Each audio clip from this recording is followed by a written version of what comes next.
All right, the trial will resume tomorrow, 10 o'clock in the morning Eastern time. Senators could hold a final vote as early as Saturday afternoon. It could happen really fast tomorrow. Congressman Mike Johnson of Louisiana joins us now. He's a member of the House Judiciary Committee and played a key role in Trump's first impeachment defense. He's also a constitutional attorney as well. Good person to talk to tonight. Sir, thanks for coming on.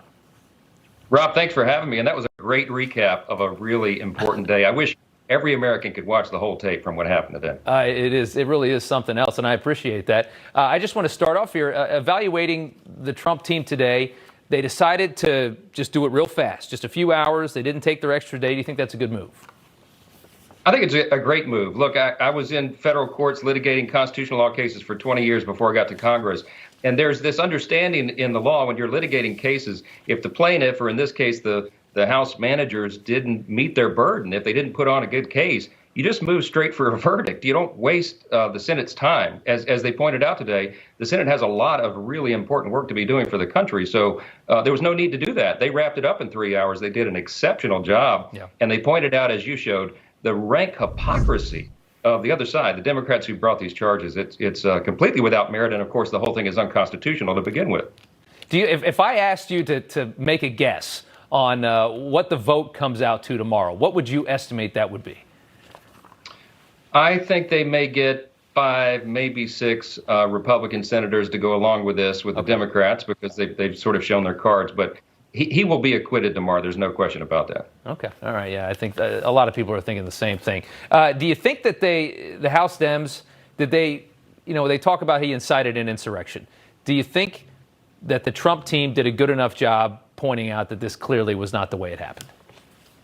I think they did a great job. They went very methodically through the actual tape, the actual language that was used by the president. He used words, as we know, like exercise your rights peacefully and patriotically.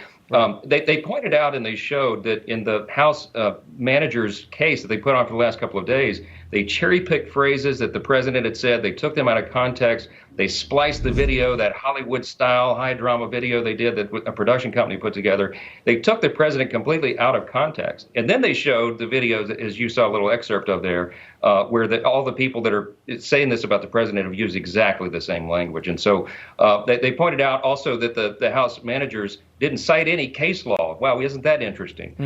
They didn't cite any of the applicable Supreme Court cases. And I thought all that was very effective, and they did it efficiently. And I think they got the nation's attention. Yeah, I mean, but to the House Dems' credit, they have put together a case that I think certainly their side believes wholeheartedly that this was a process over the course of a couple of months, that he built this thing and he built up all of this energy around it, and then it finally exploded on January 6th.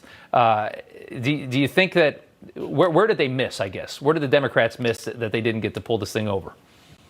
Well, they missed on a lot of counts. I think Mr. Schoen summarized it pretty well by saying it's the hatred they have for Donald Trump that drove them to bring this snap impeachment, to deny him any semblance of due process, any basic fairness. I think one of the lines of the day Mr. Schoen said was, any of us would be allowed more due process if we were charged with a parking ticket back home. Right. I mean, that's exactly what happened. Yeah. They presented a case that was based upon conjecture, total hearsay. They said that, as it's been reported, so they're citing third-party hearsay upon hearsay.